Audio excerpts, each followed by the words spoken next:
Grooved pancreatitis क्या है? आपके रिपोर्ट में कई बार इस तरह से लिखा आ जाता है ग्रूव्ड पेनकेटाइटिस,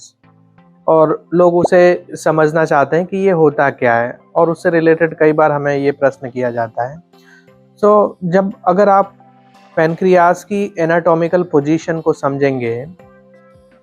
और उसके साइड में जो ड्यूओडेनम है उसके पोजीशन को समझेंगे, तो जब हम खाना खाते हैं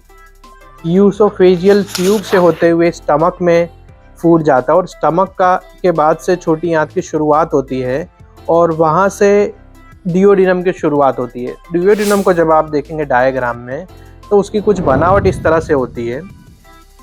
उसके जो पार्ट से इस तरह से कर्व के साथ रहते हो, और पैनक्रियाज का जो हेड पोर्शन है वो हेड पोर्शन उस कर्व के बीच में ही रहता है। तो ये जो ग्रूव बनता है, अगर इन्फ्लामेटरी चेंजेस अटैक्स इस लेवल पे आता है, सूजन यहाँ पे आ रहा है जिसमें ड्यूओडेनम का वॉल और पैनक्रियाज का हेड इन्वॉल्व होता है, तो यहाँ पे सूजन आने की अवस्था को ग्रूव्ड पेनकेटाइटिस बोलते हैं। और इस स्टेज के अंदर ड्यूओडेनम का वॉल में भी इन्फ्लामेटरी चेंजेस थिकनेस शो करेगा, और पैनक्रियाज का जो हेड पोर्शन है जो उससे कनेक्टेड है वहाँ पे भी इन्फ्लामेटरी चेंजेस शो करेगा। और क्योंकि इस लोकेशन पे ये सूजन आया है, इसलिए इस कंडीशन को हम ग्रूव्ड पेनकेटाइटिस कहते हैं।